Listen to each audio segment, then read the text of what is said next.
John Deere, That's Who. Written by Tracy Nelson Mura and illustrated by Tim Zeltner. Back in John Deere's day, long before tractors and other newfangled contraptions, Americans dug the land with the same kind of plow that farmers had used as long as anyone could remember. That plow in the 1830s was surely less than perfect, but it worked. So who would want to change it? John Deere, that's who. But John didn't set out to build a new plow right away.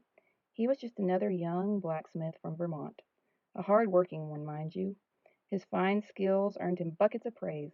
Still, times were tough, and folks sometimes failed to pay him. John's business struggled. Then disaster struck. His forge burned to the ground. Of course, John rebuilt it, and then another fire. Soon he was out of cash and out of luck. John needed a fresh start, so with a few of his best iron-working tools, he joined the stream of pioneers headed west in 1836. He planned to send for his wife and children when he settled. Luck started to shine on him when he arrived in Grand Detour, Illinois. The little town needed a blacksmith to fix broken pots and pans, horseshoes and pitchforks, and shovels and plows. Lots and lots of plows. John quickly built a forge. Smoke poured from the slow fire that burned from sunrise to sunset, and sometimes longer than that.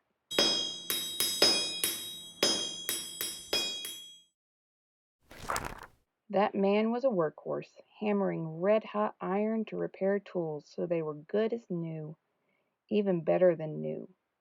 John also fixed the farmers' heavy iron plows, again and again. Stubborn, twisted roots deep under the prairie banged up the iron blades. Even worse, the thick, rich soil the farmers called gumbo, in a not-so-nice way, stuck to their plows like gummy black snowballs. Farmers had to stop every so often to scrape the gumbo off with a paddle. That made a day's work take a lot longer. John heard the farmers complain again and again. "I reckon I'm cleaning that plow pretty near every few steps. It's going to take me forever and a day to plow my claim. Oof, this heavy plow wrenches the dickens out of my back." They were tuckered out. Some farmers talked about hightailing it back east, where the soil was sandy and easy to till. John didn't want to lose his customers. Truth be told, he missed his family and he had a debt to pay. That's when John set his mind to building a better plow. He tried new plow angles. He studied how the gumbo clung to the tiny pits in the iron.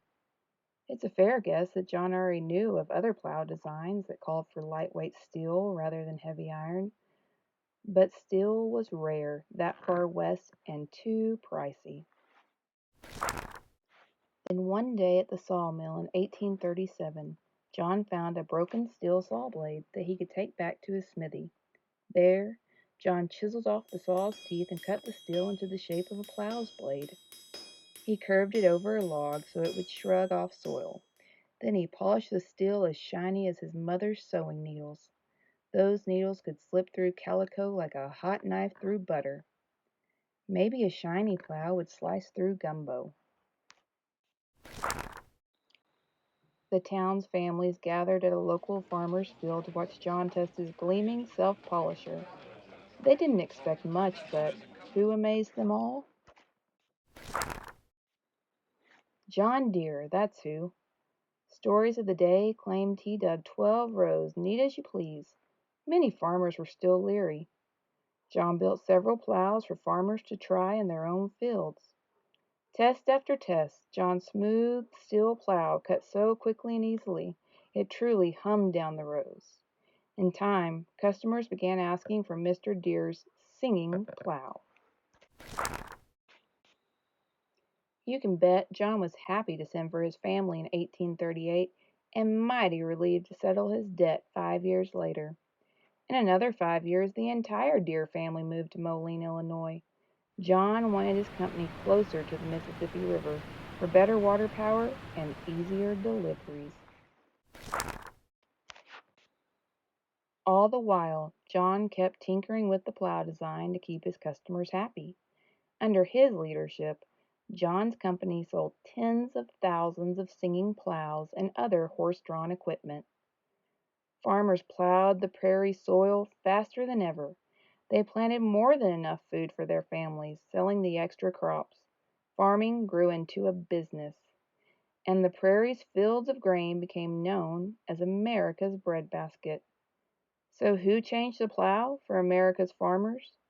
Who changed a nation forever?